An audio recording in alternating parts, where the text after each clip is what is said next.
Programme में एक दफा फिर खुशामदीद। जराइम के जिन को बोतल में बंद करने वाले क्राइम रिपोर्टर्स भी उस वक्त बोतल में बंद हो गए जब कराची के इलाके बलोच कॉलोनी थाने के सामने पैदल आने वाले डाकुओं ने असलहे के जोर पर उनसे मोबाइल फोन्स और नकद रकम छीनी और इत्मीनान से पैदल ही फरार हो गए। सिर्फ 3 दिनों में समा के 3 रिपोर्टर्स और कैमरामैन समेत 5 अफराद को लूट लिया गया।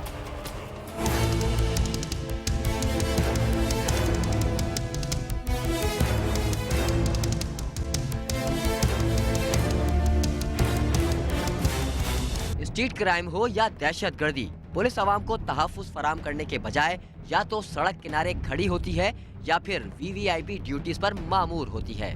शायद इसी वजह से नए साल के पहले हफ्ते में ही डाकुओं ने कराची में लूटमार का नए रिकॉर्ड कायम करते हुए सिर्फ 8 रोज में शहरियों को लाखों रुपए, मोबाइल फोन और कीमती अशिया से महरूम तो किया, साथ साथ 80 से जायद अफराद को लूटमार के दौरान गोलियां मारकर जख्मी भी कर दिया।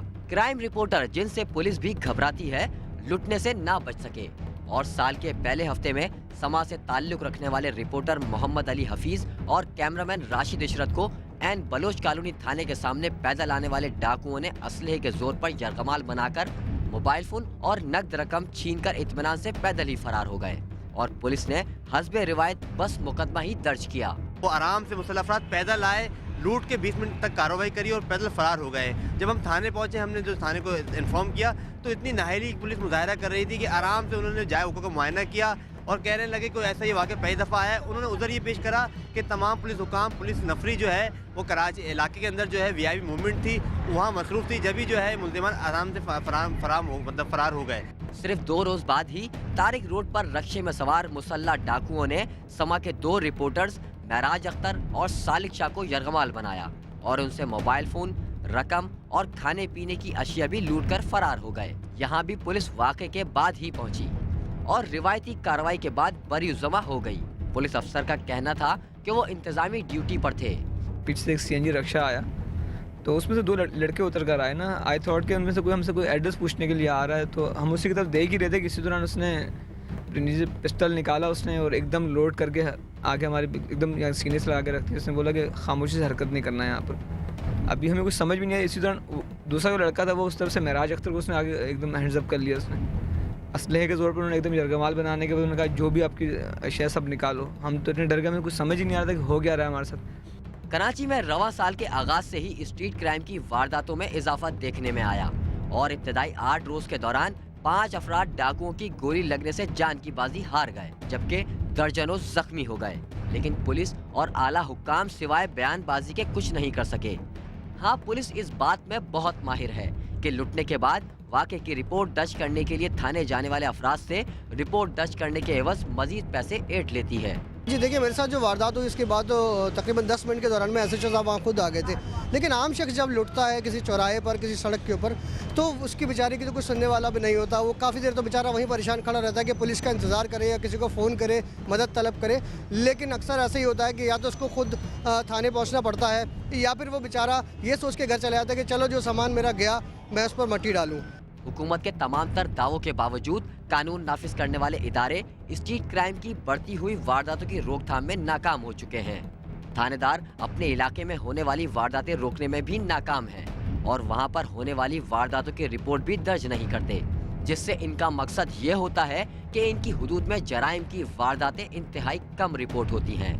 कैमरा टीम के साथ खुर्रम गुलजार, समा, कराची।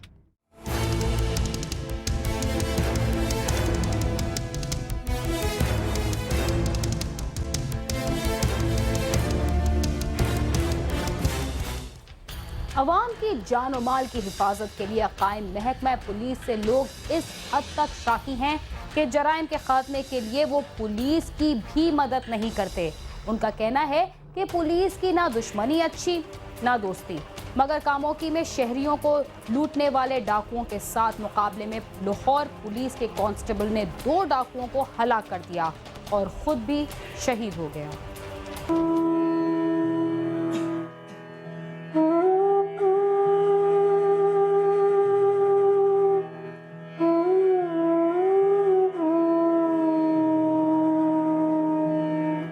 कामोकी की बस्ती बिलाल पार्क टाउन के रहायशी पाक आर्मी के साबिक हवालदार मोहम्मद आसम ने फौज से रिटायरमेंट के बाद महकमा पुलिस में मुलाजमत कर ली थी। वो पुलिस लाइंस किला गुज्जर सिंह में तैनात था और अपनी ड्यूटी अंजाम दे रहा था। चंद रोज कबल अपनी ड्यूटी खत्म करके वो लाहौर से कामोकी पहुंचा और बस से उतरकर घर की तरफ जा रहा था तो उसने देखा कि मेन बाजार में 4 डाकू राहगीरों को लूट रहे हैं, जिन्होंने उसे भी गन पॉइंट पर यरगमाल बना लिया। मोहम्मद आसम ने एक डाकू को पकड़ने की कोशिश की, जिस पर उसके साथियों ने उस पर फायरिंग कर दी। आसिफ ने भी अपना पिस्टल निकालकर डाकुओं पर फायरिंग की और 2 डाकुओं को मौके पर ही हलाक कर दिया, मगर डाकुओं की फायरिंग से वो भी शदीद जख्मी हो गया। फायरिंग की आवाज सुनकर मोहल्लेदार जमा हो गए और एक डाकू को पकड़ लिया, जबकि उसका साथी फरार होने में कामयाब हो गया। मोहम्मद आसफ को फौरी तिब्बी इमदाद के लिए अस्पताल ले जाया गया, मगर वो जख्मों की ताब न लाते हुए दम तोड़ गया। रात के 1:30 बजे का टाइम था जब ये वक़ूआ हुआ था, और जब हमें पता चला तो हमारे दरवाजे में आदमी गली में बहुत सारे आए हैं। उन्होंने आके बताया है मुझे कि ये तुम्हारे शोहर को गोली लग गई है, तुम्हारा शोहर शहीद हो गया है।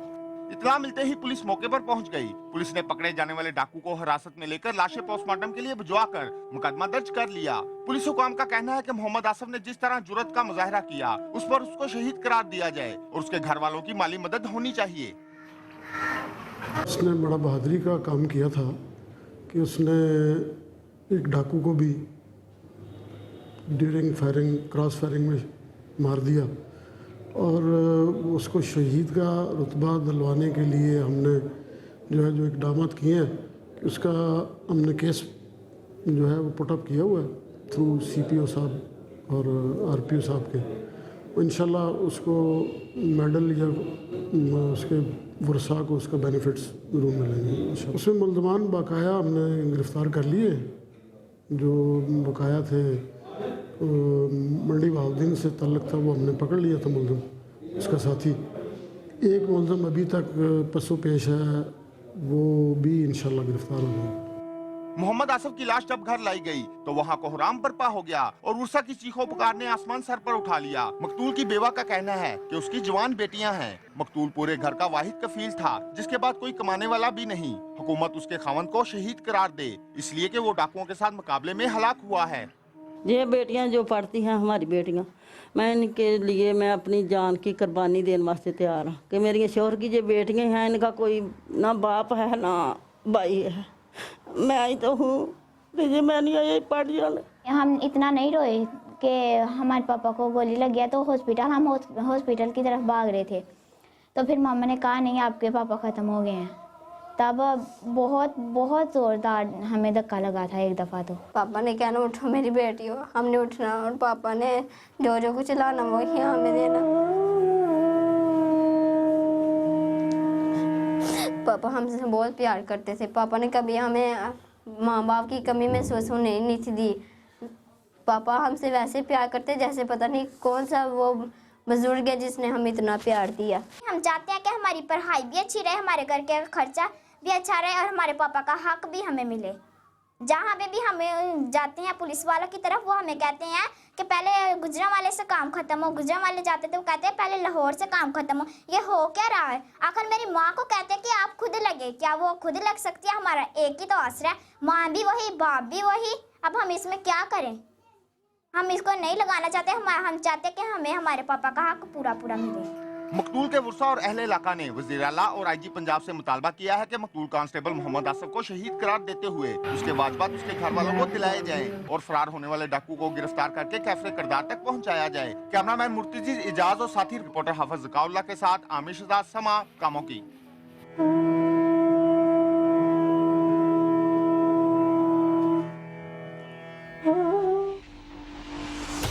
अफसोस की बात यह है कि लोगों को तहफ़्फ़ुज़ देने वाली पुलिस की कारकर्दगी इंतहाई ख़राब है, जिसकी वजह से रोज़ाना कोई ना कोई शख्स लुट जाता है और किसी न किसी की जान चली जाती है।